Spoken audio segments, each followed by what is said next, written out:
Brought to you by Life is so sleek in my kitchen. अब life करा enjoy. Authorized distributor for Nepal Kitchen Concepts Private Limited. कपालको सौन्दर्य सजाउनको लागि पूनम मेहन्दी। कनक designer studio पसल number T23 र 34 city centre कमल पोखरी।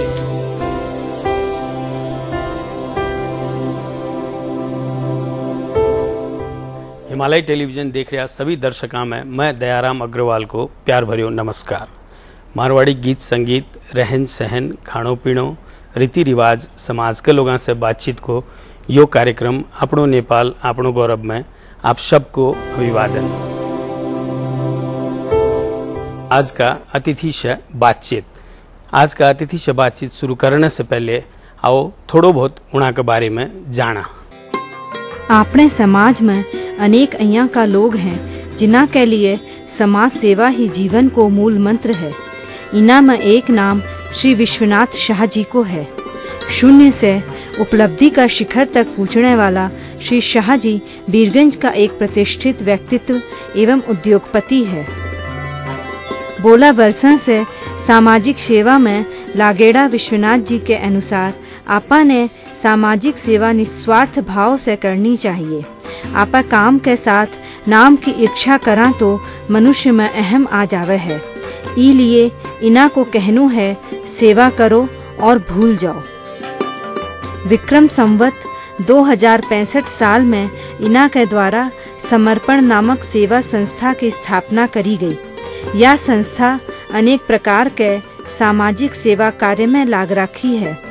समर्पण के द्वारा बीरगंज को शंकराचार्य द्वार को जीर्णोद्वार, बीरगंज जेल में 32 शौचालय को निर्माण, देवघाट में यात्रियों के लिए धर्मशाला को निर्माण, अस्पताल में बर्न वार्ड को निर्माण के साथ साथ विभिन्न स्कूल, धर्मशाला, मंदिर, वृद्धा आश्रम बनाने में आर्थिक सहयोग दियो गयो है।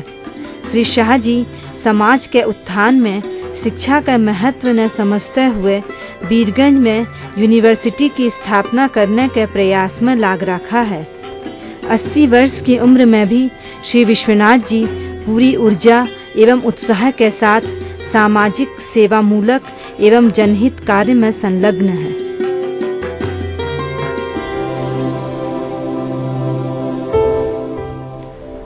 आज का अपना अतिथि है श्री विश्वनाथ शाह जी। नेपाल को एक प्रमुख व्यापारिक केंद्र बीरगंज का वासी हैं और नेपाल में यो एक जानो पहचानो नाम है। सामाजिक सेवा में इना की खूब अग्रता रवे है और व्यापारिक क्षेत्र में तो आपकी अग्रता है ही। आओ कार्यक्रम में इना को स्वागत करा। विश्वनाथ जी, कार्यक्रम में आपको स्वागत है। नमस्कार। थे जिया थारे माँ बाबू जी का अकेला संतान और छोटी उम्र में ही उन्होंने बेथार से दूर हो गया, तो उनके बाद को थारो बाल्यकाल जो थो कितनों संघर्ष में रहो? देखो, मैं एक बात बताऊं था ना, आवश्यकता जी की आविष्कार की जननी है। जब आदमी ने आवश्यकता हुआ तो खुद ब खुद मतलब बोबी में अग्रसर हो जावा। फैसिलिटी मिलने के बाद में बचने डाला तो समय को चक्र घूमते रहा। कब कहीं जाओगे कोई कह नहीं सका है। तो 10वीं में जब मैं पढ़ रही हो तो मेरे पिताजी बीमार पड़ गया और उन्हें को स्वर्गवास हो गया। आर्थिक स्थिति बड़ी कमजोर थी, कर्जदार को नहीं जरूरत हो, तो भरण पोषण के लिए काम करना पड़ो। मेरे पिताजी का मामा और मुरलीगंज बिहारीगंज का निरता पटे जाकर के मैं व्यापार की शुरुआत करो या समझो नौकरी की शुरुआत करो। बड़े से मेरी माँ के लिए मैं खर्चों भेजते रहता।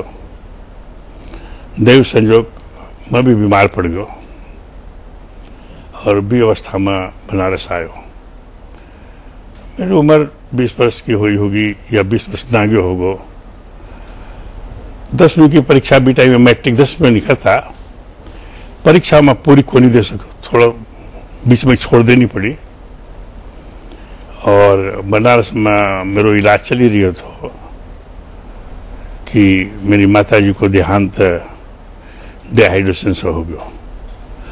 यहाँ मेरे पिताजी का या हम लोग कई तो भाई बहन था, मगर सब कोई कोई स्वर्गवास हो गयो, उसके बाद मैं अकेले ही हूँ। और इवन मेरा माँ बाप को अकेली संतान में हूँ। उनका मरने के बाद में शुरू से ही जीवन यापन के लिए सामाजिक क्षेत्र में आपकी एक पहचान बनावा, गलत रास्ते में कोई तो ये बस तो जीवन संघर्ष तो बहुत करना पड़ो। दयाराम जी मैं कितने संघर्ष बताऊंगा, उनकी एक हिस्ट्री हो जाएगी। मेरा पास 4-7 ही कोनी था कि मेरी माँ की डेड बॉडी ने लेकर के जाऊं।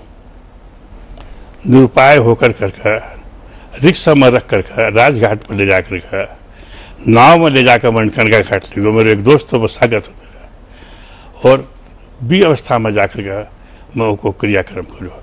मगर क्या कि आदमी अगर धैर्यशील रवा, विवेक रवा, घबरावा नहीं, गलत रास्ता में नहीं जावा तो और परिश्रम करा, ईमानदारी करा तो एक दिन न एक दिन तो का दिन फिरा है गया। अच्छा, आज को जो बीरगंज है हाँ। और 60 वर्ष पुरानो जो बीरगंज थो, उनमें खास के फर्क पाओ होते? बी टाइम में बीरगंज से ट्रेन जाया करती रक्सोल से आकर करके काठमांडू, अमलेगन तक आया करती, तो लोग दुकान सवेरे 6 बजे खोल दिया करता था। 8 बजे जाती है और मार्केटिंग खत्म हो जाती है 8 बजे के बाद में लोग मशहूर होता। संतोषी था, थोड़ा कमाता, भाईचारे की व्यवस्था थी, एक दूसरे के सुख दुख में काम आता, वो एक जीवन यापन थो। थोड़ा कमा लेता, मैं संतुष्ट था। आज की दुनिया में क्या है कि बीरगंज बहुत बड़ो हो गया है, उनको क्षेत्र बहुत बड़ो हो गया, आपने समाज को क्षेत्र भी बहुत बड़ो हो गया है।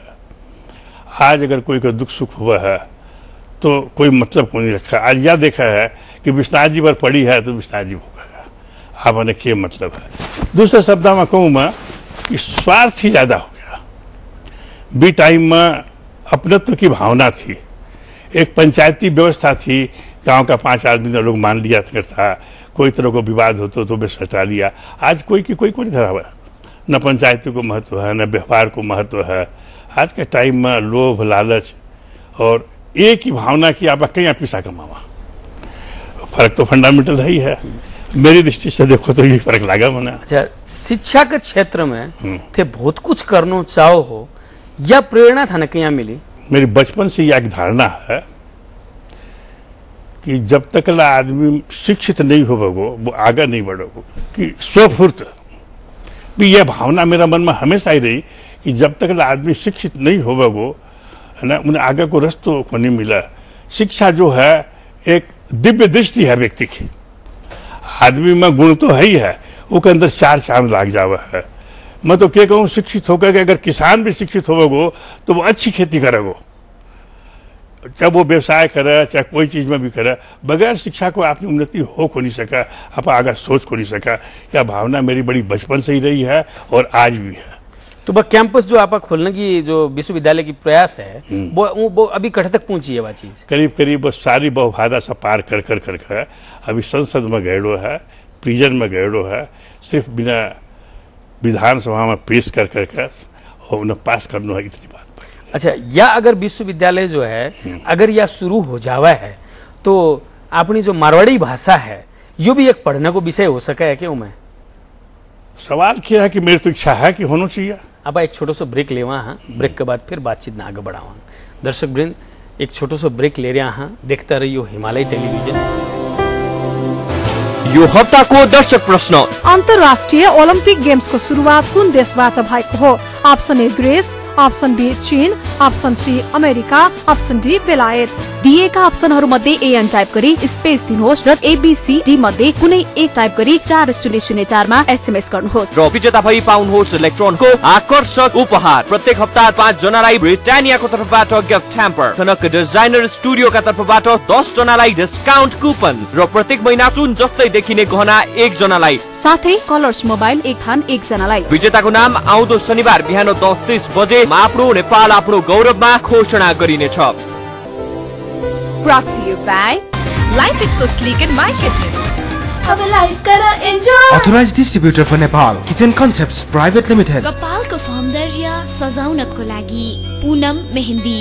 कनक डिजाइनर स्टुडियो, पसल नम्बर T23 र 34, सिटी सेन्टर कमल पोखरी। दर्शक वृंद नमस्कार। ब्रेक के बाद आप सबको फिर से स्वागत है।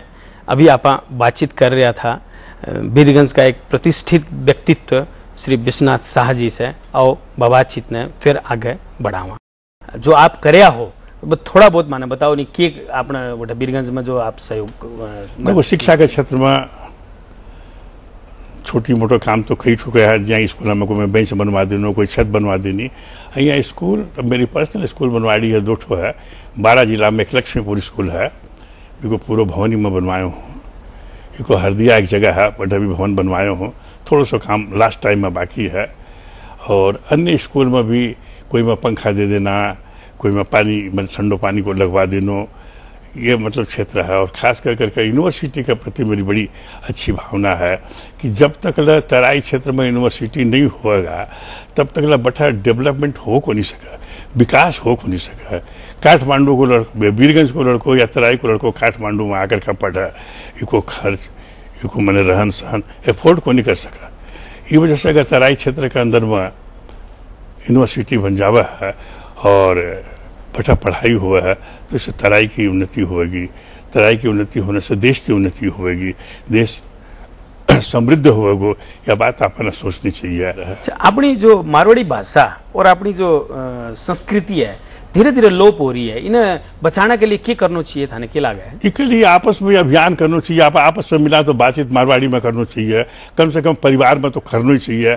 हर व्यक्ति ने ये करना चाहिए कि भाई आप बाद में जो भी भाषा में बातचीत करा चाहे काठमांडू हुआ तो उड़े की भाषा में बात करा तराई में हुआ तो बटे की भाषा करा और पूरब का नहीं जावा तो बटे की भाषा में करा पश्चिम में मगर कम से कम घर में जो है अपना लड़का है लड़की है और माँ है बाप है भाई बहन है वो मैं धीरे धीरे अगर आप मारवाड़ी की भाषा का उपयोग नहीं करेंगे तो अपनी संस्कृति लोप हो जाएगी अपनी पहचान खत्म होती जाएगी। ये वस्तु मैं तो बड़ो पक्षधर हूँ और ये क्या मेरा बीमारी है कि कोई भी मारवाड़ी मिल जाए कितना भी आदमी खड़ा रहे मैं मारवाड़ी में बात करने लगा। अच्छा बुजुर्ग के नाते थारो जो अनुभव के आधार में एक परिवार ने सही तरीके से चलाने के लिए क्या चीज की जरूरत है? समदृष्टि रखनी पड़ा थे बुजुर्ग हो सके थारा 2 लड़का हुआ 2 पोता हुआ 4 बहुआ हुआ तो कोई ज़्यादा कमाते होगो कोई कम कमाते होगो कोई को नेचर अच्छो होगो कोई को खराब होगो। थारी ड्यूटी यह है कि थे सब ने एक ढंग से डील करो। थे कोई के तरफ झुकाव रखोगा कोई के तरफ झुकाव नहीं रखोगा तो कुछ न कुछ तो गड़बड़ हो ही जाएगी उना का मन में होगी। तो जब थे सब ने एक बराबर देखोगा तो वो ज्यादा बैलेंस्ड है और जिम्मेवारी समझनी चाहिए। जो जिम्मेदारी की बात कही तो थे जीवन में तो घणो उतार चढ़ाव देखेड़ा हो जे आपने बडोड़ा की जो पीढ़ी है और आज का जो पीढ़ी को जो आपस को टकराव रवे है वो उन टकराव ने कम करने का उपाय क्या उसका है? देखो जो टकराव हमेशा रहेगा यो समय को बात है क्योंकि बड़े की पीढ़ी में थारी पीढ़ी में 20 वर्ष 25 वर्ष को अंतर वे भी परिवेश में पलेड़ा है। ये अवस्था दोनों आदमी ना समझौता के बाद ही मानो पड़ा हुआ। अब जी आप मेरी बात अगर पूछोगा तो मैं 2 पीढ़ी को 20 को आदमी हूँ। मेरा ऊपर की पीढ़ी मेरे पिताजी दादाजी की और मेरा लड़का पोता की लड़की। अब मानना चाहिए कि मैं उनमें समन्वय कायम करूँ तभी वो टकराव को नहीं होगा। वो समन्वय आदमी ने समन्वयवादी समझौतावादी होना ही पड़ेगा। अच्छा जी एक आजकल का लड़का या लड़कियां संयुक्त परिवार की बजाय एकल परिवार खोजे कि आपने यह धीरे धीरे ये संयुक्त परिवार अब आगे को नहीं चल सके कि यहाँ लागे कि थाने एक दिन घूम के आवागा बे लोग मैंने लगा है। एक छोटा सा उदाहरण दूंगा मैं थाना पहाड़ के ऊपर कुछ आदमी चढ़ रहा और कुछ आदमी उतर रहा है तो उतरने वाला से चढ़ने वाला पूछा कि भाई ऊपर क्या देखो तो वो कहोगे कुछ को नहीं देखो बेकार है चाल मैं चढ़ने वाला मानना को नहीं बैठा पूछेगो जब पूछ जाओगे तो फिर वो भी वापस आओगे जब वापस आओगे तो फिर चढ़ने वाला ये एकदम चलते रहोगे इन आप रोक को नहीं सकेंगे। लेकिन थारो कर्ण है कि एक दिन लौट कर आवेगा वो नहीं आने से उपाय को नहीं। अच्छा थे यहाँ सिद्धार्थ बैंक का प्रोमोटर भी हो और डायरेक्टर भी रह चुका हो तो थाने क्या लगा अभी को जो बैंकिंग क्षेत्र जो है सही रास्ते तो जा रहे है कि?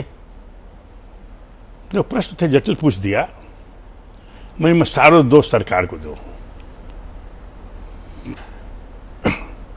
आपने कितनी कैपेसिटी है आप कितना काम कर सका है ये आपने सोचना पड़ेगा। देश का न को एक घर है और सरकार का न को मतलब है कि घर को मुखियो है। घर को मुखियो अगर बैलेंस नहीं मिलावेगो तो घर तो बिगड़ेगो। टाबरा ना आप क्यों दोष देवागा। आज नेपाल में इतना बैंक की जरूरत होनी थी। दूसरे शब्द में मैं अगर कहूँ तो देश भ्रष्टाचार में चुल्लू में डूबो है। ये भ्रष्टाचार को ही नतीजो है कि इतने बैंक और इतनी फाइनेंस कंपनी आई है। अपने देश की कैपेसिटी कितनी बड़ी है, कितने बड़ो मतलब आर्थिक क्षेत्र में आप कितना मजबूत हाँ प्रतिस्पर्धा होगी। प्रतिस्पर्धा होने के बाद मार्केट तो हो गई है। तो अभी भी अगर लोग समझे और बैंकिंग क्षेत्र ने अगर सही ढंग से ले जाओ, मेरे तो अपनो यो अनुभव है राष्ट्र बैंक को नहीं चाहे कि बैंक डेवलप करे। आपनो यो कार्यक्रम आपनो नेपाल आपनो गौरव में आया, इनके लिए आपको बहुत बहुत आभार है। हिमालय टेलीविजन की तरफ से या छोटी सी भेंट या आपके लिए। दर्शक वृंद, अभी आप बातचीत कर रहा था वीरगंज का एक प्रतिष्ठित व्यक्तित्व विश्वनाथ शाह जी से, और इन्हां की जो बातें आप सुना, ये एक बुजुर्ग के नाते जो आपकी सलाह दिया, अगर आप उस सलाह में थोड़ा बहुत भी गौर कर सकिया तो शायद जीवन ने कुछ आनंदमय बना सका। हाँ, आज के लिए ये कार्यक्रम इतनो ही। अगला शनिवार फिर आप लोगों से भेंट होगी। तब तक के लिए मुझे भी इजाज़त दो, और ए कार्यक्रम के बारे में आपकी अगर कोई भी सलाह सुझाव प्रतिक्रिया हो तो मेरे से टेलीफोन संपर्क कर सको हो 98 498 23 804 पर, या ईमेल संपर्क कर सको हो आपनो nepal@himalayatv.com पर।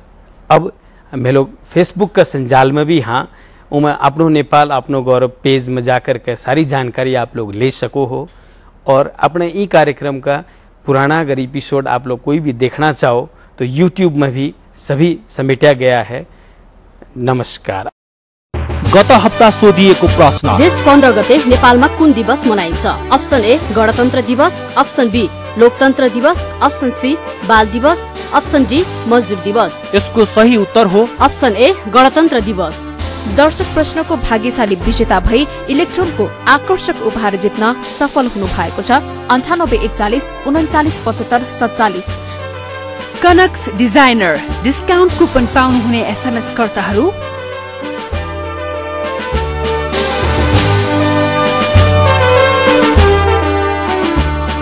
ब्रिटानियाको गिफ्ट ह्याम्पर पाउन सफल 5 एसएमएस कर्ता हुनुहुन्छ। 98454 33515, 98511 04958, 9847 66 59 29, 9841 77 40 80, 9847 82 93 46। बधाई छ, विजेताले आफ्नो परिचय खुल्ने प्रमाण सहित 1 हप्ताभित्र हिमालय टेलिभिजनको कार्यालय मध्य बानेश्वर काठमाडौँमा सम्पर्क राख्नुहोला। मोबाइल नम्बर 98 498 23 804 मा पनि सम्पर्क गर्न सक्नुहुनेछ। यो हप्ताको दर्शक प्रश्न, अन्तर्राष्ट्रिय ओलम्पिक गेम्सको सुरुवात कुन देशबाट भएको हो? Option A Greece, option B चीन, option C America, option D बेलायत। दिएका अप्सनहरू मध्ये एएन टाइप गरी स्पेस दिनुहोस् र एबीसी मध्ये कुनै एक टाइप गरी 4004 मा एसएमएस गर्नुहोस् र विजेता भई पाउनुहोस् इलेक्ट्रोनको आकर्षक उपहार। प्रत्येक हप्ता 5 जनालाई ब्रिटानियाको तर्फबाट गिफ्ट ह्याम्पर, कनक डिजाइनर स्टुडियोका तर्फबाट 10 जनालाई डिस्काउन्ट कुपन र प्रत्येक महिना सुन जस्तै देखिने गहना 1 जनालाई, साथै कलर्स मोबाइल 1 थान 1 जनालाई। विजेताको नाम आउँदो शनिबार बिहान 10:30 बजे आफ्नो नेपाल आफ्नो गौरवमा घोषणा गरिनेछ।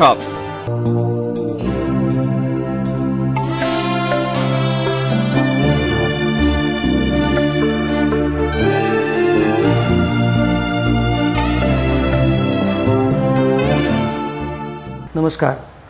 आज मैं थाना यह बताना चाहूँ कि बच्चा ने दांत का डॉक्टर कने कद लेकर जाना चाहिए।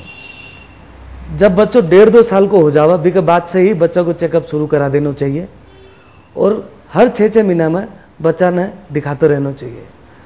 खास करके बच्चा में क्या हुआ, जब बच्चों 6 साल को हो जावे तो बच्चा का दांत हिलने लागे, दूध वाला दांत, बी के बाद में धीरे धीरे परमानेंट दांत आवे। तो बी टाइम में डॉक्टर कने रेगुलर चेकअप कराना बहुत ज़रूरी है, क्योंकि अगर हिलता हुआ दांत अगर बे टाइम से निकल जासी तो बी के बाद में जो दूसरा दांत आओगा बे एकदम सीधा और सही जगह पर आओगा। इसके लिए जब 6 साल को होने के बाद में हर 6-6 महीना में कोशिश करी जावा अगर कि आप अनिवार्य रूप से डॉक्टर ने दिखा देगा तो यह बच्चा के लिए बहुत ही लाभदायक चीज़ हो सी। दूसरी चीज़, आजकल बहुत सी जगह देखे गए है कि बच्चा का अगर दांत खेलते खेलते मान लो कोई पूरा दांत निकल गयो तो बिना लोग फेंक दे हुए हैं, लेकिन बी चीज़ ने बी दांत ने फेंकनो को नहीं हुआ। बिना के करो कि दांत निकल जाओ तो बिना पानी से धो लो, ऊपर की तरफ दांत ना पकड़ के पहले तो पानी से धो लो, बी के बाद में एक शीशी में दूध डाल के वो दांत बी के अंदर रख लो।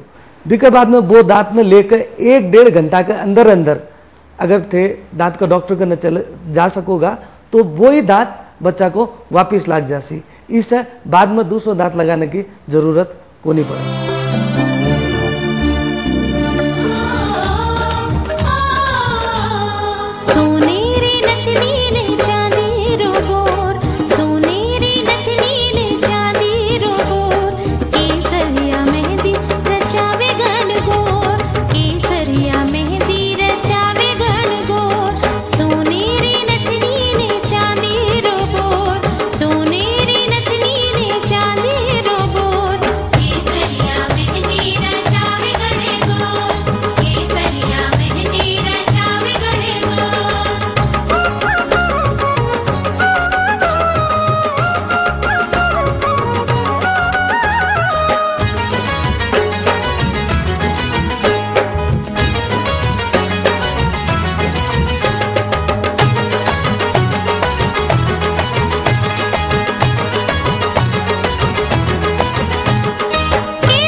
Brought to you by Life is so sleek in my kitchen. अब लाइफ करा enjoy. Authorized distributor for Nepal, Kitchen Concepts Private Limited. कपालको सौन्दर्य सजाउनको लागि पूनम मेहन्दी। कनक डिजाइनर स्टुडियो, पसल नम्बर T23 र 34, सिटी सेन्टर कमल पोखरी।